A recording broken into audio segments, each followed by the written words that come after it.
Você sabia que existe um jeito diferente de cuidar do seu dinheiro? Muito prazer, somos o Sicredi. Somos a primeira instituição financeira cooperativa do Brasil, com mais de 115 anos de crescimento. E toda essa força é resultado da soma de cada um de nós. Para uns, somos uma solução mais simples, humana e próxima para a sua vida financeira.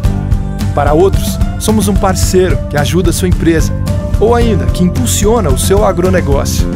Para fazer você crescer, oferecemos um relacionamento próximo, taxas mais justas e uma relação de total transparência. E o melhor, aqui os resultados financeiros da cooperativa são compartilhados entre todos. Os valores investidos ficam na região, desenvolvendo a economia local. Estamos aqui para fazer a diferença, na sua vida, na sua empresa, no agronegócio, na comunidade. E então, vamos fazer juntos?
Sou Paulo Scopel, proprietário da Inova Matrizes, esse ano completa 20 anos. Trabalhamos basicamente na construção de matrizes de injeção de plástico, atendendo diversos segmentos, a indústria automotiva, a indústria branca, agrícola, brinquedos, utilidades domésticas.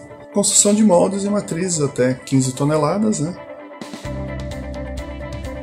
Quando a gente conversou a primeira vez na análise que ela fez, a gente identificou uma dificuldade na gestão financeira da empresa, né? E a questão do nosso processo interno da qualidade. Os consultores lá que nos atendeu, a gente foi muito bem atendido. Melhorou bastante a questão de organização financeira, né? Essa questão do fluxo de caixa, que a gente conseguiu reorganizar ele. Mas o ponto principal foi na questão da qualidade, que ele pegou desde o início assim, do nosso processo, né, de fabricação até o final, até o pós-venda, tudo. Pô, a gente teve um sucesso incrível assim, num período de pouco tempo, né? Se eu puder aconselhar, eu acho que vale muito a pena, né, o programa. Eu sempre tive um pé atrás assim, com esses programas do Sebrae, né, por não acreditar muito, né, mas hoje eu indico para todo mundo aí, quem puder fazer o programa do Sebrae, é muito interessante, auxilia demais, principalmente no nosso setor, né, de ferramentaria. A maioria vem de chão de fábrica, então não tem aquela experiência administrativa. Eu super indico o projeto do Sebrae. O auxílio do Cimex também é muito importante nessa fase que a gente está passando agora. Só tenho a agradecer primeiro ao Cimex, que nos oportunizou, né, esse convênio com o Sebrae, né, e depois o Sebrae com os seus consultores. Foi muito bem atendido, está sendo muito bem atendido, porque a gente está continuando, né. Muito boa tarde a todos. Eu me chamo Renan, sou gestor de projetos aqui do Cimex. É muito bom poder contar com vocês na tarde fria de hoje para tratar de um tema bastante relevante para as nossas empresas, que é a NR7. Para quem não está familiarizado com o tema, através da Secretaria Especial de Previdência e Trabalho, o Ministério da Economia publicou no dia 13 de março do ano passado uma nova redação para a norma regulamentadora número 7, que é o Programa de Controle Médico de Saúde Ocupacional, famoso PCMSO. Como vocês já devem saber, mas é importante reforçar, o objetivo desse documento é estabelecer as diretrizes e requisitos para o PGR, que é o Programa de Gerenciamento de Riscos dentro das organizações, que visa, então, estar protegendo e preservando a saúde dos empregados em relação aos riscos da ocupação. A nova NR7 ela passou a vigorar um ano após a publicação, ou seja, a partir de março deste ano ela já está valendo e se aplicando às organizações que possuem empregados regidos pela Consolidação das Leis de Trabalho, a CLT. Então o CIMEX, bastante atento a isso, trouxe para conversar conosco hoje sobre como as empresas podem estar facilitando, algumas formas de estar facilitando o cumprimento dessas novas diretrizes da NR7 por parte das empresas e como a gestão de dados de saúde pode estar ajudando nesse processo. Então, para isso, nós trouxemos 2 médicos especialistas em medicina do trabalho, o Dr. Lourival Brito e o Dr. Raul Eduardo Hartmann Scandiel.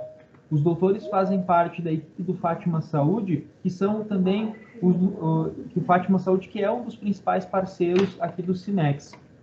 E é importante lembrar que o Fátima já coleta esses dados, né, a partir do seu trabalho de medicina do trabalho assistencial, e esses dados são informados e disponibilizados às empresas através de um portal específico da própria operadora. E esses dados podem ser utilizados como uma ferramenta importante no cumprimento da NR7. Então, essa live de hoje ela vai ser um evento, um bate-papo até meio que informal, onde vocês podem estar colocando as suas dúvidas a qualquer momento, podem estar colocando também, abrindo o microfone, abrindo a câmera, ou podem estar colocando também através do chat. E, para começar, eu gostaria que o Dr. Lourival, o Dr. Raul se apresentassem, e também nós estamos contando com a presença do Luiz Fernando, que ele é o nosso coordenador da Comissão de Segurança e Saúde Ocupacional aqui do CIMEX, também vai estar presente aí conosco para auxiliar nós no que for possível. Dr. Lourival, Dr. Raul, podem ficar à vontade para se apresentar, por favor.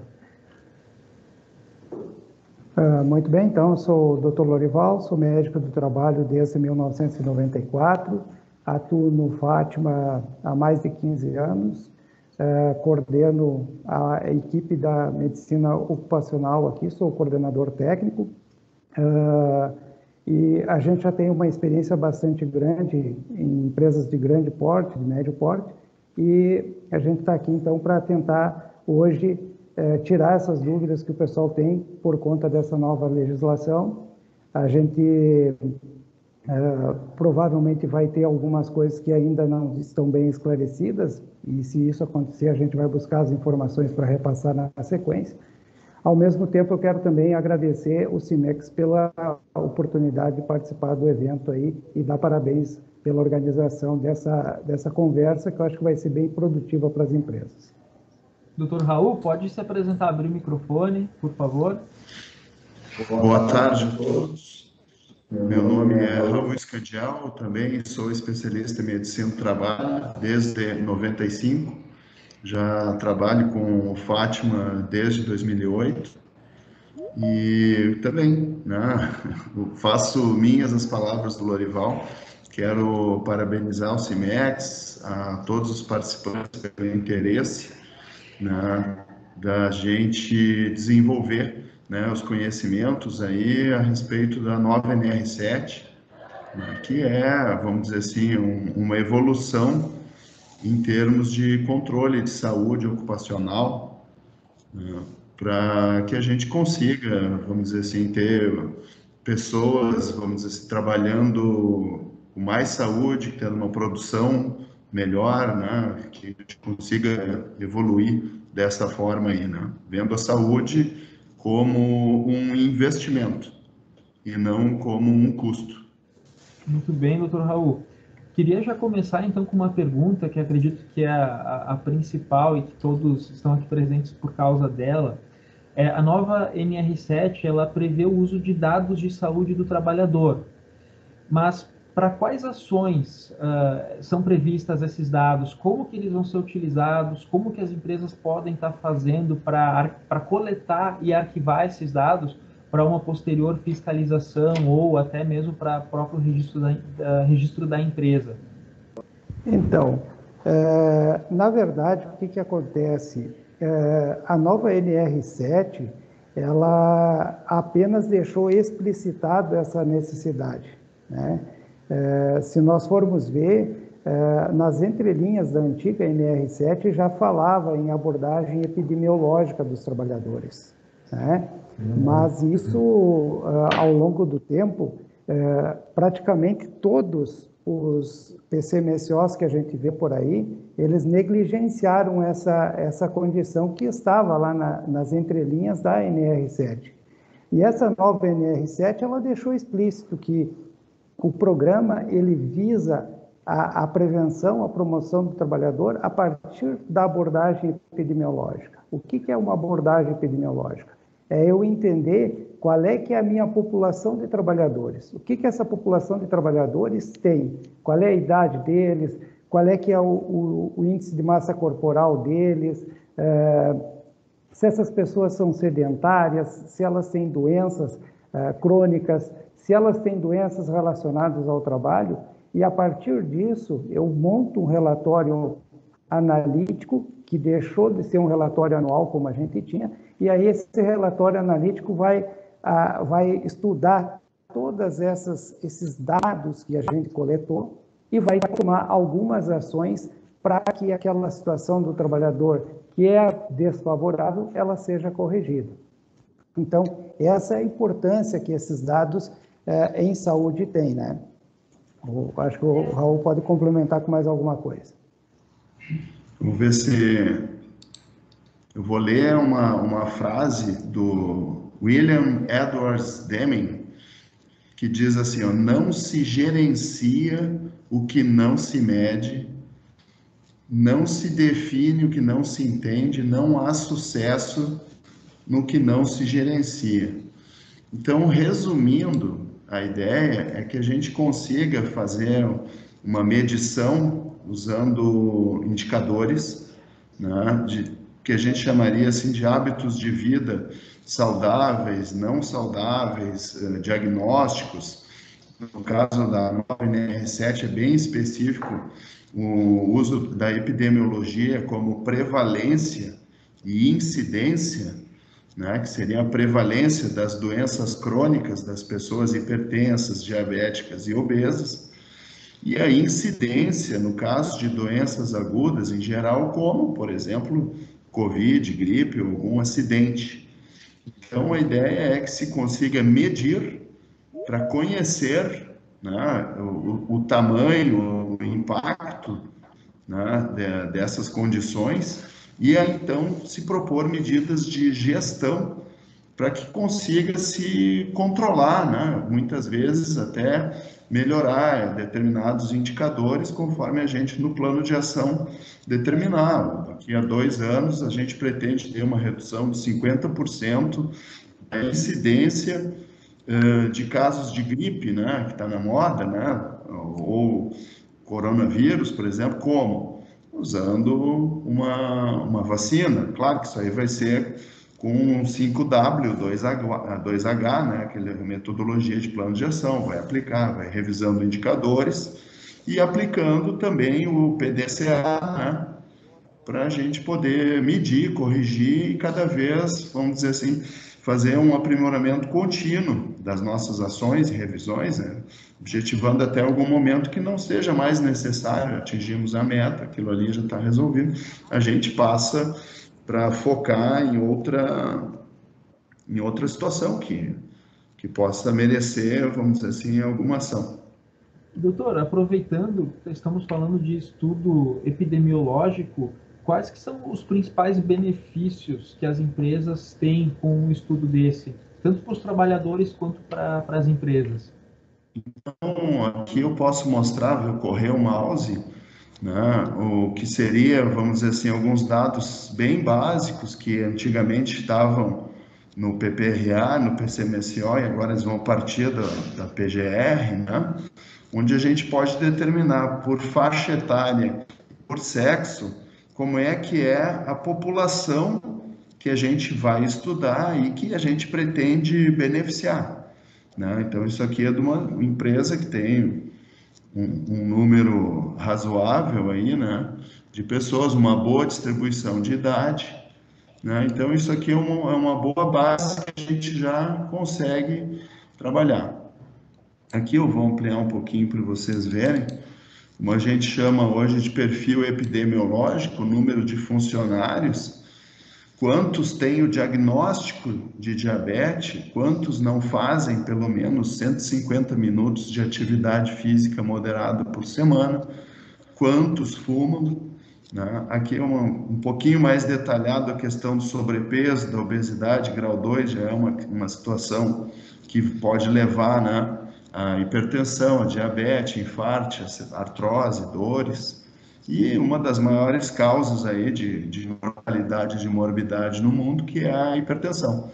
Isso aqui é com base não no diagnóstico, né, mas é com base nas medições físicas da pressão, né? Então, aqui a maioria está normal, né? Temos dois estágio 1, 6 em pré-hipertensão, e com base nesses dados, nesse perfil epidemiológico, esses dados são coletados durante a nossa anamnese, exame físico, dos exames admissional, periódico, demissional, troca de função, retorno ao trabalho, e aí a gente vai formando um perfil epidemiológico, né?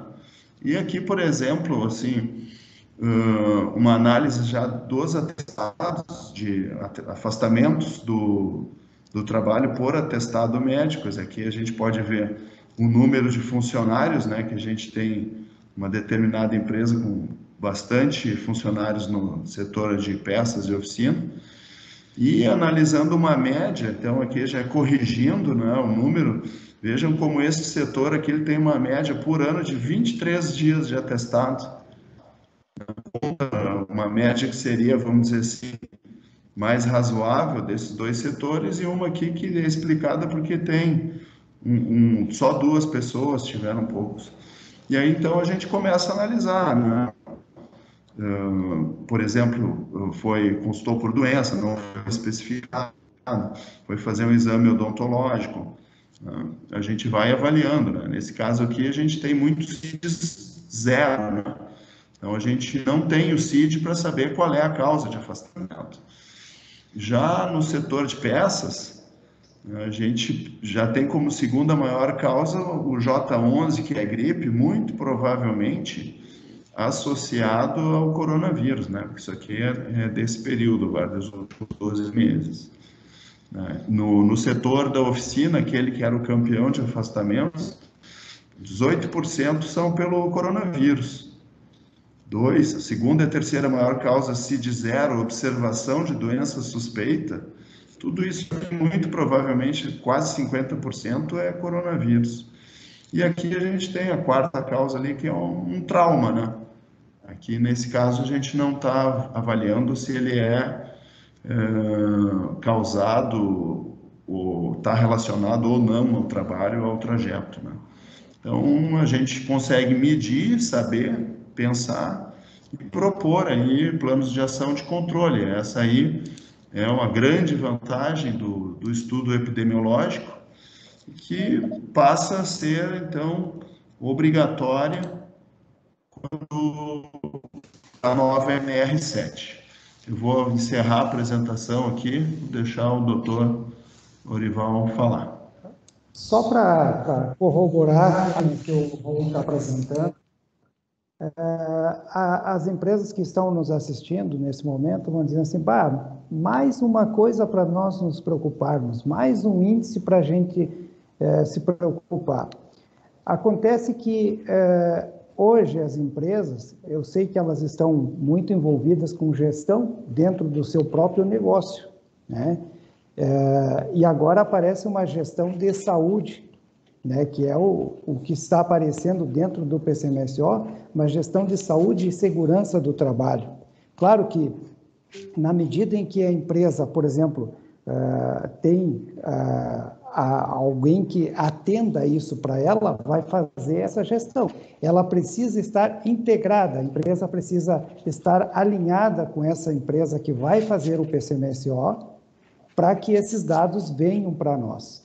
E qual é que é a vantagem que a empresa tem nesse estudo epidemiológico? Ora, a vantagem que nós temos é o seguinte, como o Raul mostrou ali, pegar só um exemplo simples, obesidade. Quando eu tenho pessoas obesas na minha empresa, eu tenho problemas maiores de joelho, problemas maiores de coluna. Isso vai me levar ao quê? A uma queda de produtividade na empresa, porque são pessoas que vão estar com alguma dor, alguma coisa, e não vão produzir adequadamente. Eu posso ter atestados decorrentes disso. Então, esse estudo epidemiológico, ele vai apontar para mim ações que eu possa tomar para corrigir essas situações que são ruins. E quem que ganha com isso? Ganha o trabalhador, que vai ter uma saúde melhor, ganha a empresa, que vai ter uma redução, uma mitigação nos índices de atestados dela. Além disso, isso serve também até em passivos trabalhistas, onde que essas informações epidemiológicas, elas podem nos mostrar, olha, aqui nesse setor eu tenho esse problema, não tenho problemas, por exemplo, a pessoa está alegando um problema de ombro, e naquele setor eu tenho mais problemas de punho. Então, quer dizer, esse estudo epidemiológico vai me mostrar uma série de informações que eu posso usar elas de diversas maneiras. Então, essa é a importância de um estudo epidemiológico bem feito. Aproveitando o contexto, doutor Lorival, doutor Raul, como que a empresa pode estar fazendo essa coleta de dados, esse estudo epidemiológico? Por exemplo, a minha empresa, achamos legal ali o relatório que o doutor Raul mostrou, mas como que a empresa pode estar fazendo essa coleta, fazer a compilação desses dados? Quais que são as opções que existem para as empresas terem esse estudo epidemiológico? Então, Renan, o que eu te diria? Dentro do Fátima, como é que nós trabalhamos? O fato de nós fazermos os exames periódicos já é uma fonte de coleta de dados, certo?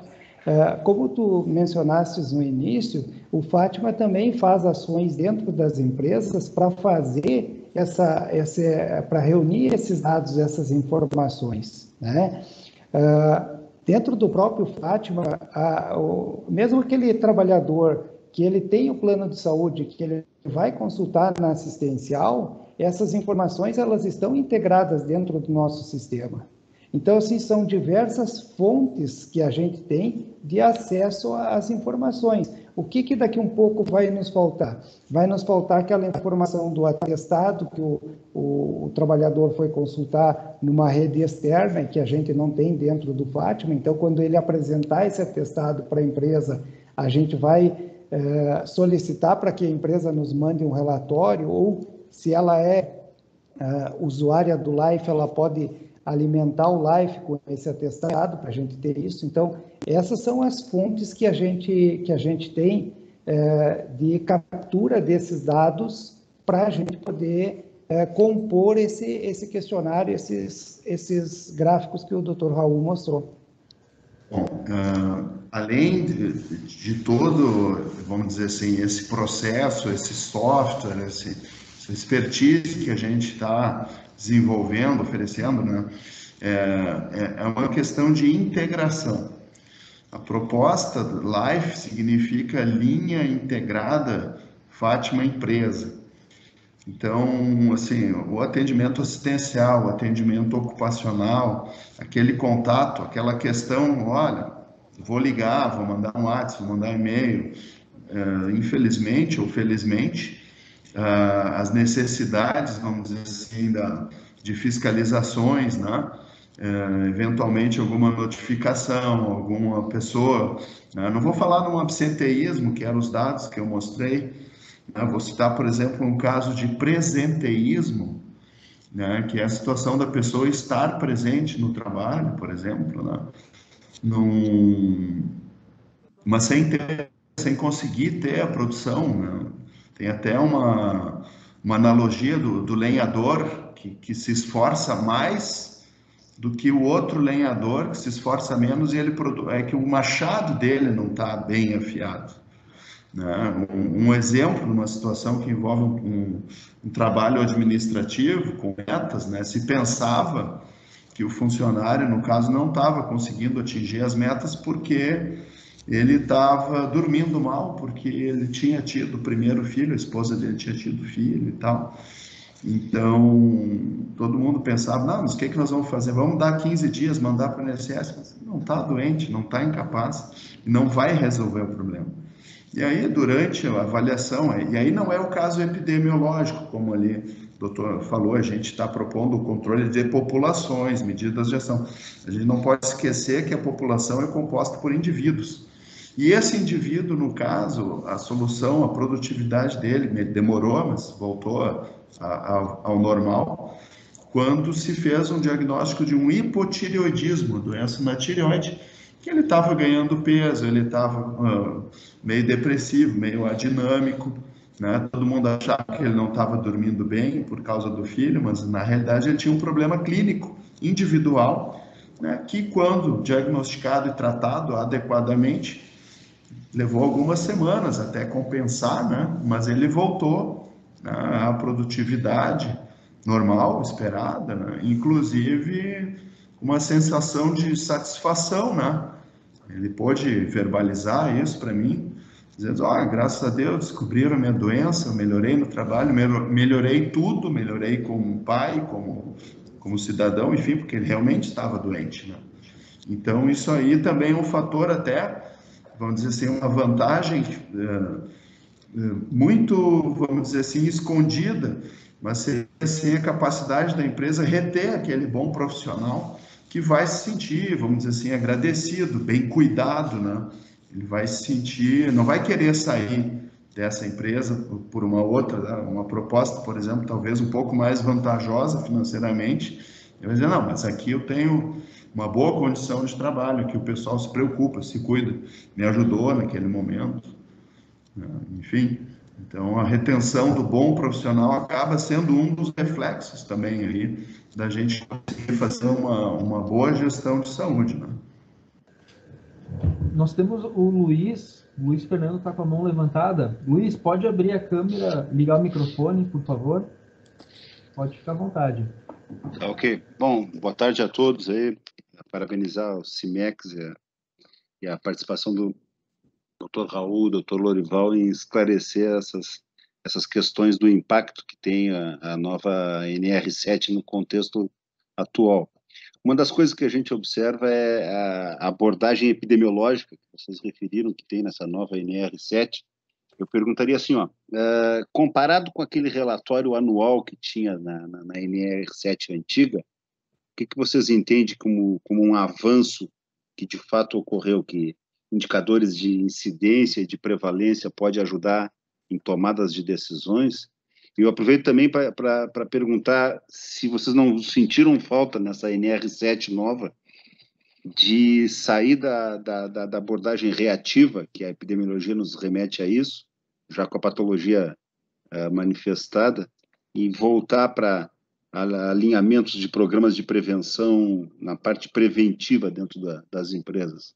Isso que é uma dúvida que eu sempre me pergunto, até que ponto a sinergia da área de saúde ocupacional com a segurança do trabalho mostram, de fato, o avanço nessas novas redações, assim. Mas a abordagem epidemiológica, eu acho que ela é mandatória. Eu me pergunto se não estaria faltando algum fato de retroalimentar com atividades preventivas junto com a segurança dentro das empresas. Luiz, eu acho que a tua ponderação é bem relevante. Eu também entendo que essas questões preventivas, se a gente for pegar dentro da antiga NR, até falava alguma coisa de coisas mais relacionadas à parte preventiva, e nessa NR agora saiu um pouquinho fora. A única coisa que fala em termos preventivos é mais em relação à vacinação, à imunização, que é uma das diretrizes que coloca lá que tem que ser observada. Certo. O que eu penso que é relevante é assim, a NR, ela coloca uma série de dispositivos mínimos que a gente deve seguir. E por isso que eu acho que hoje, o que as empresas têm que começar a pensar? Eu acho que nós já estamos com o PCMSO aí desde 94, né? nenhuma alteração nessa normativa aconteceu até agora, e agora está acontecendo essa alteração normativa. Eu vejo que as empresas hoje, elas não estão, talvez não a maioria, mas assim, ó, o PCMSO muitas vezes a gente manda para a empresa e muitas vezes a empresa nem olha o PCMSO. Eu acredito que agora, com a entrada de uma NR1, que é uma NR bem de gestão, é um programa de gestão de riscos ocupacionais, ele vai mudar um pouquinho essa visão da empresa de ser mais cuidadosa com a gestão de saúde e segurança do trabalho. E aí nada impede de que a gente sente com a empresa e assim, olha, eu quero fazer um programa de prevenção para os meus trabalhadores. A gente inclui isso no PCMSO como ações de prevenção. Então, eu acredito que isso é bem possível, mas para isso a gente tem que ter a empresa parceira. A empresa tem que querer essas ações junto conosco, né? E como é que a gente vai... quando eu falo em epidemiologia, por que eu fiz questão de falar do absenteísmo? Porque se eu falar só em números e mostrar esses números, a empresa vai olhar aquilo ali, obesidade, tá? Mas o que isso vai render para mim? Porque a empresa, a gente entende que a empresa ela tem que ter esse olhar, né? Ela vai ter entre aspas, custo que o Raul frisou bem como um investimento. E qual é o retorno?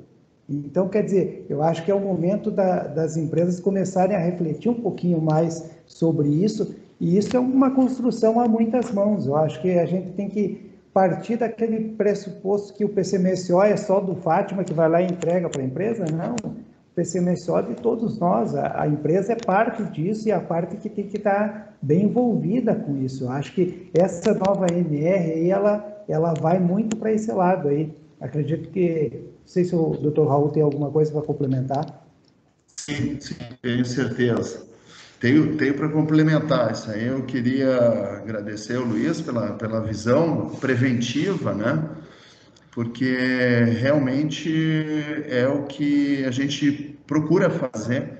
Inclusive, essa etapa que a gente mostrou, né, de análise epidemiológica, de análise de atestados, de diagnósticos eles entram no admissional também. A pessoa que vem fazer um admissional com determinado diagnóstico de ceratocone também entra. Mas hoje, e a gente já vem fazendo há tempo no PPRA, eu estou tentando localizar aqui, acho que eu não vou expor, né, porque eu não vou achar a planilha aqui, mas, por exemplo, hoje, sem ser PGR, hoje no PPRA, né, a gente já identifica, por exemplo, assim, riscos de postura, movimento de peso, muito tempo sentado, tempo prolongado em pé, né, e no PPRA, na hora de fazer o PCMSO da empresa que está entrando ontem ou amanhã, né, a gente já coloca medidas de prevenção ao risco já identificado antes disso causar um desconforto ou uma alteração subclínica, por exemplo. Então, naquele determinado setor, vamos ser bem simples, assim, a gente é um setor de carga e descarga que tem movimento manual de pesos, né, a gente já propõe, né, tá no PCMSO, que seja fornecido um material orientativo de elevação, a maneira, né, o método de elevar pesos, simplesmente sem dobrar a coluna, né, dobrando os joelhos, né, se aproximando do peso e levantando, né, forçando, vamos dizer assim, as pernas, os músculos que são feitos para isso, né, prevenindo varize e sem forçar a coluna lombar, o que vai levar a uma série, no mínimo, aí, de dores. Então, provavelmente, antes dessa fase subclínica, antes da dor, da queixa, antes da degeneração, a gente já está atuando com uma medida orientativa, um folder, uma ordem de serviço, cartazes naquele setor. Importante também coletar uma ordem de serviço assinada que a pessoa recebeu treinamento, que a maneira adequada de elevar um peso é dobrando os joelhos, e não a coluna. E, de novo, vem a questão da integração, a questão do empregador. Como disse o Lorival, não pode pegar o PCMSO, o PPRA e jogar na gaveta como se fez durante décadas. Ele vai ter que implementar aquela medida, distribuir o material, fazer o cartaz, né, e fiscalizar. Né, porque aí os próprios colegas, em algumas situações, eu já vi acontecer, quando a pessoa vai elevar o peso da maneira adequada, né, e a pessoa me relatou, meus colegas disseram para não fazer dessa forma, vou estourar minha coluna e tal. Então, a gente conseguiu aquela cultura ali, naquele determinado momento, naquele determinado setor, e é uma atitude preventiva simples, né? E aí a gente, identificando os riscos, como a gente faz hoje, a gente já consegue, antes de ter, vamos dizer assim, casos ou epidemias ou até alterações subclínicas, já propor alguma medida realmente preventiva, no caso, eu estou citando um exemplo ergonômico, né? Mas aí você tem outras, para determinados riscos químicos, por exemplo, né? A pessoa saber que tipo de coceira ou alteração pode estar associada a determinada exposição, o próprio plug, né, EPI de inserção, que tem que ser a técnica correta, né? Então, reforçar esses detalhes aí, né, que acabam... se não prestar atenção no detalhe, a gente acaba, às vezes, botando tudo a perder, né? Fica só no papel. Dr. Raul, Dr. Lorival, nós temos uma pergunta da Chayane, que ela vai bem nisso que vocês já acabaram de comentar, mas de repente vocês possam estar complementando ainda mais. Ela diz assim: poderiam nos dar exemplos de ações baseadas no relatório epidemiológico? Se meu relatório apresenta funcionários obesos, hipertensos ou fumantes, quais ações a empresa pode fazer para melhorar esses indicadores? Vocês já colocaram, né, a questão de folders, ações de conscientização. Tem alguma outra ação que possa estar sendo realizada também de forma prática para ilustrar isso dentro da empresa? Então, o que a gente faz, tá? Normalmente, quando a gente tem a identificação de situações como essa, hoje nós vivemos uma pandemia e a gente está um pouquinho restrito nesse ponto, né? Por exemplo, a gente não pode fazer uma palestra para o pessoal, mas a nossa ideia, nós já temos ações definidas e essas ações, elas vão ser ações que vão sendo graduadas conforme a necessidade que a gente tem, né? Aquelas empresas que estão, vamos dizer assim, mais com plano de saúde e tudo mais, então a gente tem um pouquinho mais de possibilidades, porque aí a gente pode usar todo o nosso assistencial para fazer ações em cima daqueles casos pontuais que nós identificamos. Então, vou dar um exemplo assim, eu vejo que tem um funcionário naquele meu estudo epidemiológico que ele tem uma obesidade grau 3, que é uma obesidade severa já. Então, esse trabalhador, a gente vai conversar com ele, a gente vai encaminhar ele para a rede de assistência, para que ele tenha um tratamento para tentarmos resolver aquela situação da melhor maneira possível. Então, essas ações, atualmente, até por conta da pandemia, a gente está deixando elas um pouquinho em stand-by, mas elas já estão formatadas com esse objetivo. Então, a gente tem, para cada situação dessas que a gente levanta, a gente tem uma série de ações parametrizadas conforme a necessidade daquela situação.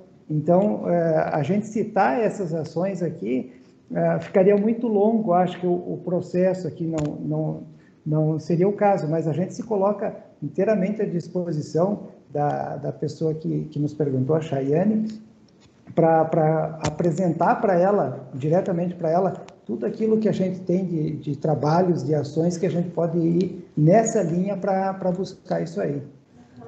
Eu gostaria de acrescentar que assim, é preciso novamente da integração da empresa com o nosso serviço, para que a gente entenda quais são as particularidades, quais são as possibilidades, tá? Quero ver se eu consigo mostrar rapidamente alguma coisa aqui.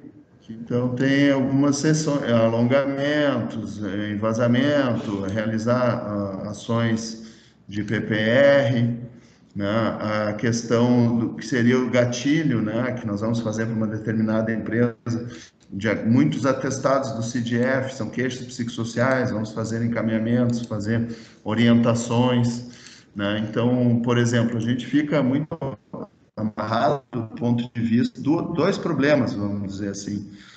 Primeiro, que a gente pode informar a pessoa, eu chamo isso de sensibilização, né? Chamar, por exemplo, o motorista, dizer, olha, você tem diabetes, você pode desmaiar, pode causar um acidente, você pode perder a visão em 5 a 10 anos, você pode ser amputado, pode ter uma insuficiência renal. Então, nós vamos ter que tratar isso aí, vai no endocrinologista, da onde vem a doença, como é que trata, a gente pode sensibilizar, mas a gente não pode obrigar a pessoa.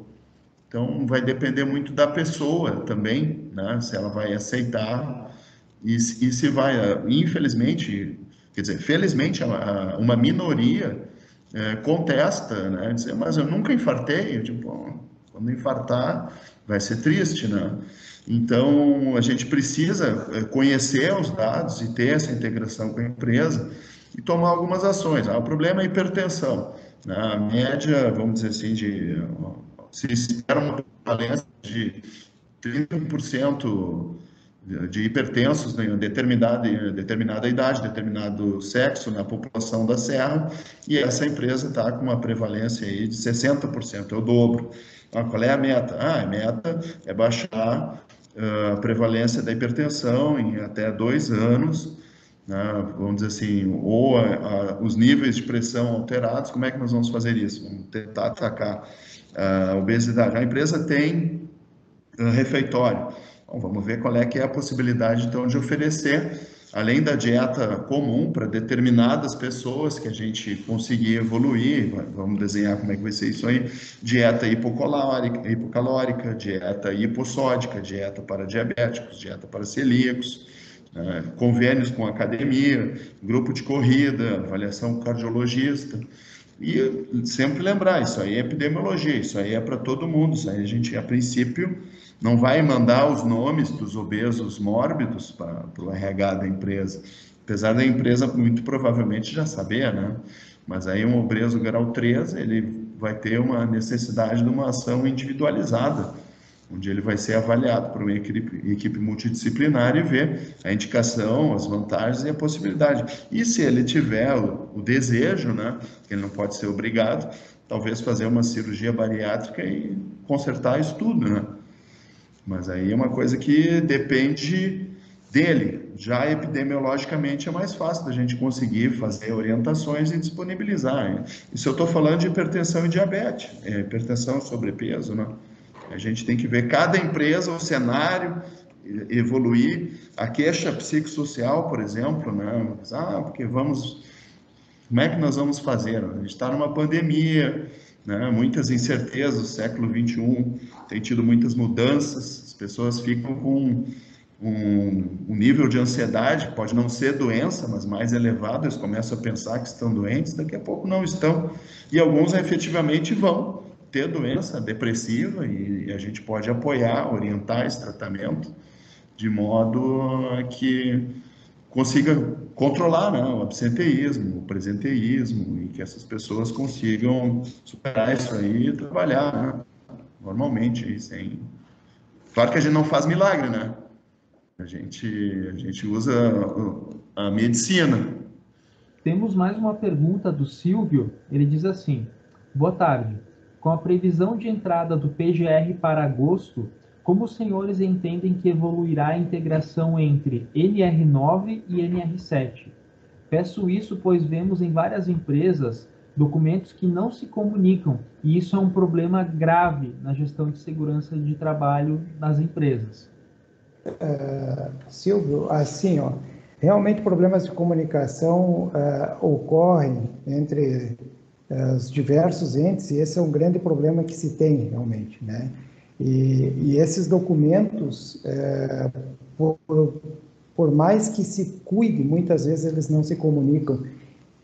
Eu entendo que a partir do advento da nova NR1 e da nova NR7, a partir de agosto agora, esses documentos não têm como ser um documento único, ou um documento sem se conversar. Esses documentos têm que ter uma interação entre eles, corrigindo, nós não temos mais a NR9 que foi citada, tá?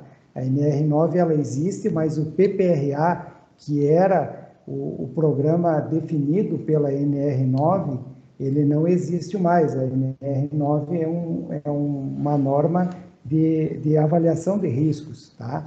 E aí deixou de existir, teoricamente, o PPRA, passou a existir o PGR na NR1, que é o Programa de Gerenciamento de Riscos. Então, esse Programa de Gerenciamento de Riscos, ele tem que estar muito bem alinhado com o PCMSO. Eu vou dar só um exemplo bem rápido, assim, ó. No PGR, eu tenho que indicar lá qual é que é os danos à saúde do trabalhador.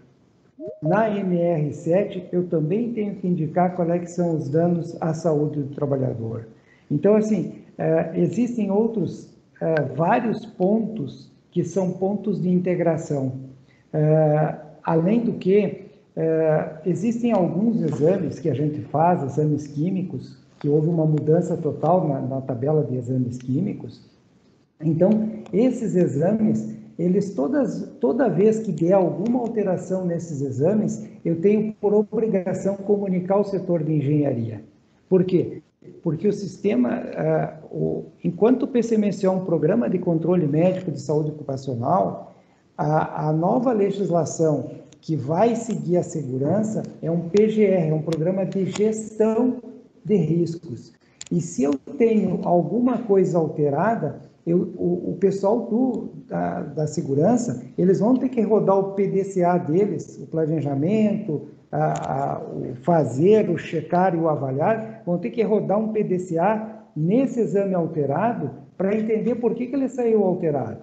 Foi um processo que saiu do controle, foi uma matéria-prima diferente que foi usada, o que aconteceu? Porque eles vão ter que fazer essa gestão desse risco que levou àquela alteração que a gente teve detectada no PCMSO através dos exames periódicos.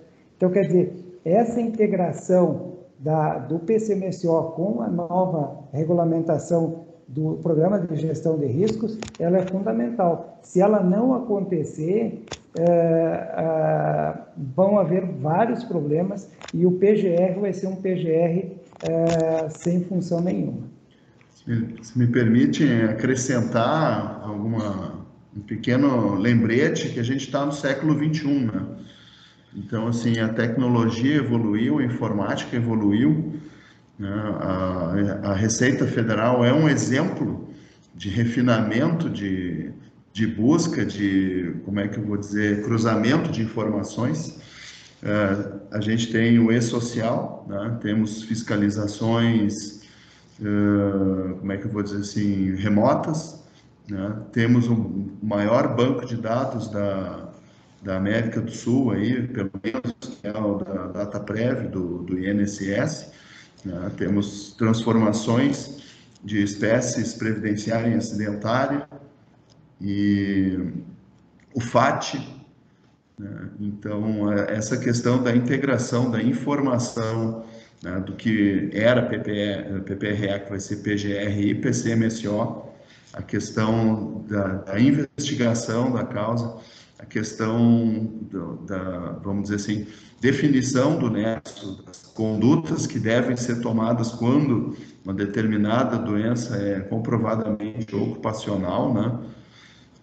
Isso aí, devido a essas mudanças aí, essa facilidade aí da tecnologia, isso aí vai começar a aparecer de uma forma muito mais impactante do que a gente viveu, certamente, há 5 ou 10 anos atrás. Se eu falar 20, 30 anos atrás, era uma realidade que realmente, vocês pensem como é que era o PPRA, PCMSO, exames ocupacionais há 20 anos. Olha a evolução para agora, né? E a gente também tem que pensar em como é que vai estar daqui a mais 5 ou 10 anos, né? Então, tenho certeza que essa integração aí, PGR, PCMSO, tudo isso aí vai ocorrer para alguns e vai acabar, de certa forma, fazendo uma depuração aí em quem não fizer isso aí com um mínimo aí de qualidade, de empenho, condição técnica para atender a legislação. Luiz, está com a mão levantada? Pode ficar à vontade, Luiz. Eu estou em cima dessa última colocação do Dr. Raul, do avanço da tecnologia da informação. Eu pergunto como é que o senhor vê a escala de responsabilidades na medida que pode ter um caso de um segurado da Previdência ter uma patologia que ela não foi, o risco não foi levantado pela segurança do trabalho quando do monitoramento ambiental, por conseguinte não houve monitoramento biológico através do PCMSO e lá na ponta a conta está para a Previdência e vai voltar numa possível regressiva para a empresa. Qual é a leitura que vocês fazem desse cenário atual aí? Eu vou começar falando, já que tu me citou. Não assim, estou querendo incitar, eu estou vendo que a realidade hoje é essa, né? Como é que a gente vai se... Na realidade, assim, a gente não citou, mas a gente também trabalha para a Previdência e a gente conhece, vamos dizer assim, por dentro como é que isso funciona. A gente vê uma realidade diferente, não sei se o pessoal aí curte Star Wars, mas a gente quando eu entrei para o INSS, eu dizia que eu passei para o lado escuro da força. E, na realidade, não é bem assim, né?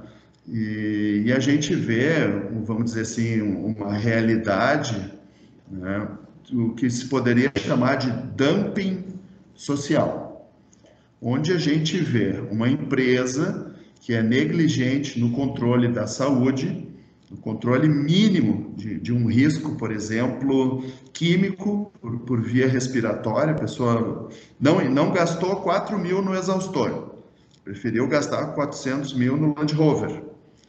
E aí aquele funcionário desenvolveu uma gota, né, devido à exposição ao chumbo, então, tem chumbo no PPRA, tem chumbo no exame dele, ele tem gota, o exaustor não funciona.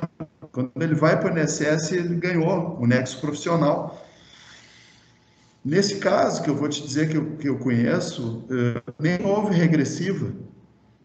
Quem está pagando essa conta, tanto o tratamento dele no SUS quanto a aposentadoria dele, somos nós todos aqui.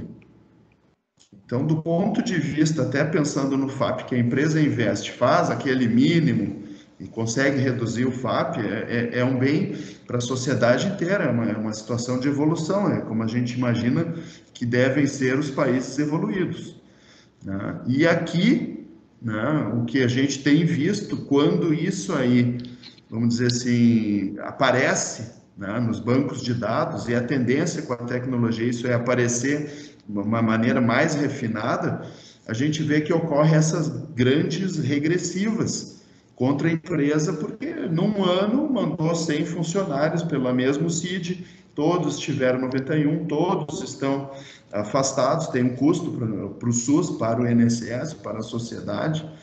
Então, nem sempre isso é justo, né? Porque no Brasil o que a gente tem é legislação, tem jurisprudência, tem a decisão específica do juiz para cada caso, né? Mas a gente vê, eu tenho visto imparcialmente, em algumas situações em que uma ação regressiva, por exemplo, eu vou citar a situação daquela barreira que rompeu, matou várias pessoas lá.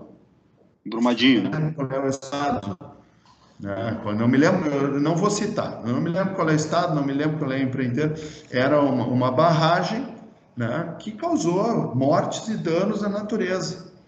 Eu entendo que alguém tem que ser responsabilizado. Aí cabe à justiça ver se vai ser o engenheiro, o médico, o gestor.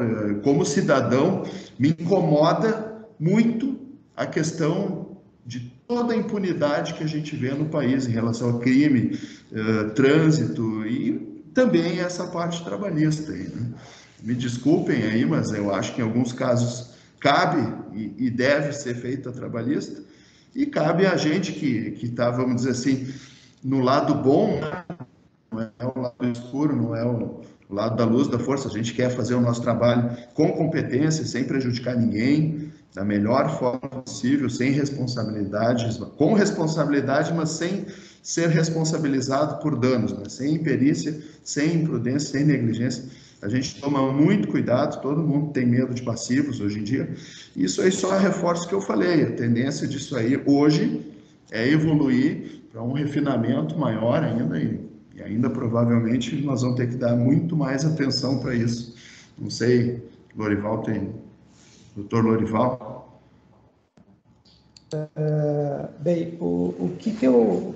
Dessa fala que o Raul foi com muita propriedade aí, Luiz, eu penso o seguinte: primeira coisa, eu não queria acreditar que um PPRA, um PGR, vai deixar um risco de ser avaliado e que isso vai chegar para mim, tá? Eu não queria acreditar, mas eu acredito que isso aconteça, né?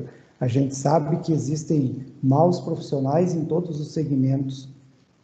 E eu acho que o importante, o que as empresas têm que começar também a pensar, justamente porque tem um risco de uma regressiva, e aí a empresa daqui um pouco vai ter uma complicação grande, as empresas têm que começar a olhar quem é que são os profissionais que estão fazendo os programas para eles. Esse profissional fez uma especialização, esse profissional está registrado no conselho de classe, qual é a experiência desse profissional? Por exemplo, assim, o outro dia teve um pessoal que me pediu, conhecidos, se eu fazia um PCMSO para eles. E aí, até para ajustar um valor que não fosse muito complicado para eles, eu disse assim, faz o seguinte: vocês peçam para 3 empresas da cidade orçamentos de PCMSOs e aí eu vou ver qual é que é o valor. Vocês acreditam que eu recebi um valor de R$150 por um PCMSO? Eu não acredito que um PCMSO feito por esse valor vai ser alguma coisa de qualidade. Na medida em que a gente sabe o quanto que a gente estudou, a responsabilidade que a gente tem e o tempo que a gente leva para elaborar um PCMSO, mesmo que seja de uma empresa pequena, de um funcionário. Então, é esse tipo de coisa que eu sei que as empresas, muitas vezes, elas não têm esse conhecimento e como aquele é um custo que a empresa está tendo, ela vai querer o custo menor. Mas daqui um pouco esse custo menor vai refletir lá na frente com uma regressiva que ele vai receber, com um passivo trabalhista que ele vai começar a perder, com uma série de outras coisas que, somando tudo isso aí, encareceu aqueles R$150 e ele nem percebeu. Então, eu acho que esse é um cuidado que as empresas têm que começar a ter um pouquinho maior, tá? Porque não é só cumprir a legislação, isso é o de menos. A gente tem que cumprir a legislação e tem que se proteger. Hoje, a gente passa mais tempo elaborando documentos do que qualquer outra coisa. E esses documentos servem para quê? Para prevenir o que vem pela frente. Então, isso é uma coisa importante, isso é uma coisa fundamental que eu acho que as empresas têm que começar a cuidar mais dentro dessa realidade aí. Doutor Lorival, aproveitando essa deixa, tem uma pergunta aqui que ela é bastante importante, é assim: se de repente alguns dos presentes na live podem estar se perguntando, né, que todos esses dados eles são importantes, os senhores já mostraram que a nível estratégico e até mesmo a nível tático nas empresas eles são praticamente essenciais para evitar problemas muito maiores lá na frente. Mas digamos que a empresa queira optar por não ter esses dados de saúde. É possível estar atendendo a nova NR7 sem ter esses dados? Não é possível.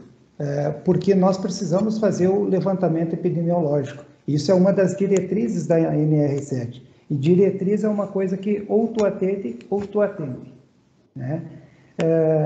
Quando a gente, há um tempo atrás, aqui no Fátima, a gente fazia entregas de PCMSO e PPRA para as empresas, a gente reunia as empresas aqui no nosso auditório para fazer um mini treinamento sobre o PCMSO e PPRA, e o que eu dizia para as empresas assim, requisito legal só tem 2 caminhos: ou tu atende, ou corporativamente tu reúne os CIMEX e vai brigar para mudar aquilo ali se tu acha que não está legal. Tu não tem como fazer de outra maneira. São os dois caminhos. E aí, uma outra coisa que eu dizia para o pessoal é que o que a empresa pode fazer diante desse, entre aspas, problema, que é fazer isso aí, é aproveitar os benefícios que esse problema te trouxe, né?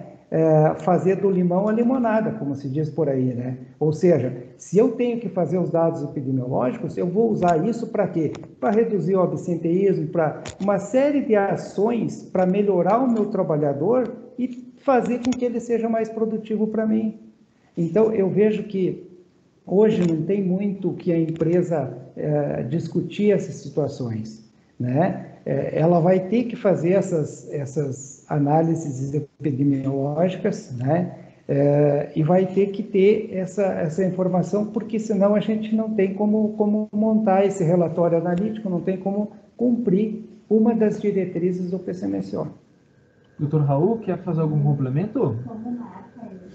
Em relação ao que o Lorival falou, não tenho nada que acrescentar, né? A não ser talvez dizer assim, ó, quem não cumprir provavelmente vai ter alguma consequência aí.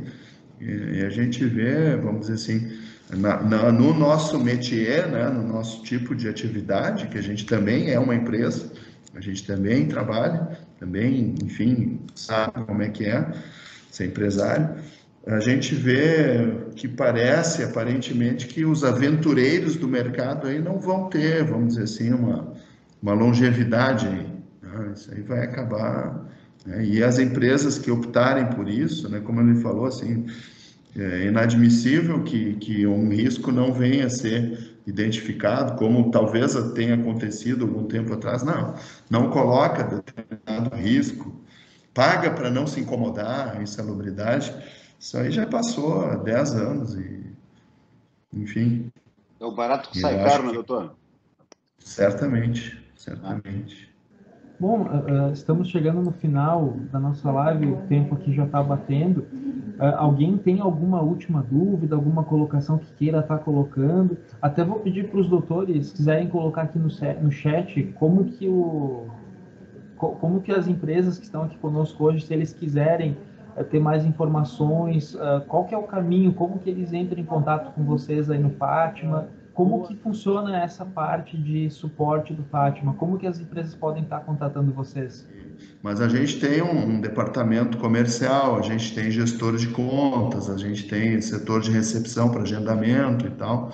Então, acho que alguma dúvida assim mais técnica, alguma questão, pode encaminhar para mim, né? E a gente tenta encaminhar aqui dentro para o setor, assim, né? Por exemplo, comercial, ou talvez até a gente tenha condições aí de resolver, né? Pode ser que demore um pouco, tá? A demanda de trabalho nunca foi fraca, graças a Deus, né? E agora, com a pandemia, a gente tem tido diversas situações específicas aí onde a gente precisa, como médico, dar algum apoio para a pessoa ou para a empresa. Então, vou colocar meu e-mail aqui. O Lorival já colocou o dele. O doutor Raul, o doutor Lorival, da nossa parte do CIMEX, da Comissão de Saúde, de Segurança, também a gente está à disposição, certo? Dar continuidade. Eu sei que a causa é nobre, não é fácil o nível de sensibilização e de trabalho e de demandas que todos nós temos, mas está aberta a casa para parcerias futuras, para trabalho em conjunto aí, para lograrmos êxito na nossa ideia de garantir uma saúde integral para as pessoas e integridade física, segurança para todos os colaboradores das empresas. De nossa parte também, a gente agradece aí o convite para poder participar, quer dar os parabéns pelo CIMEX, pela iniciativa. A gente fica muito feliz que tenha ocorrido essa parceria do Fátima com o CIMEX. Nós temos certeza que nós temos bons profissionais, tanto na área médica quanto na área de segurança, para atender a todos os clientes do CIMEX que quiserem usar os nossos serviços aqui. Nós estamos com uma estrutura muito bem montada para isso e temos certeza que a gente vai oferecer um trabalho de uma boa qualidade e todos vão ficar satisfeitos. Obrigado pelo convite mais uma vez. Quero agradecer a oportunidade, quero lembrar que saúde não é custo, que saúde é investimento e que a gente passa de 1/3 a 1/4 da nossa vida, alguns mais, alguns menos, trabalhando. Então, esse trabalho é o que nos faz ter condições para ser feliz, para ser cidadão, para fazer o que a gente quer, criar família, enfim, esporte, viagem, cada um faz o que quer, se trabalhar, se ganhar dinheiro. Então é importante que esse 1/3 ou mais da nossa vida, né, a gente consiga fazer um trabalho saudável para a gente ser saudável, porque mesmo por mais saudável que a gente esteja, o trabalho doente vai acabar nos adoecendo, e isso tem causado bastante impacto aí, não só no Brasil, mas no mundo. Obrigado aí pela oportunidade, uma boa semana para todos, a gente está à disposição. Então, muito obrigado, Dr. Raul, muito obrigado, Dr. Lorival. Reforço que essa live está sendo gravada, então a gente vai estar disponibilizando ela nos próximos dias na nossa rede aqui do Simex. Quem tiver alguma dúvida sobre essa questão específica da gestão dos dados em saúde e também de outras questões trabalhistas, a gente tem a nossa equipe que pode estar atendendo vocês ali do Simex. E lembrando, né, o Simex, nós estamos aqui para ajudar vocês, né, ser esse suporte que nossas empresas tanto precisam. Então, contem conosco, tá? Usem os nossos serviços, convênios, parcerias, e aguardamos vocês até as nossas próximas lives, nossos próximos eventos. Até a próxima, pessoal. Um grande abraço.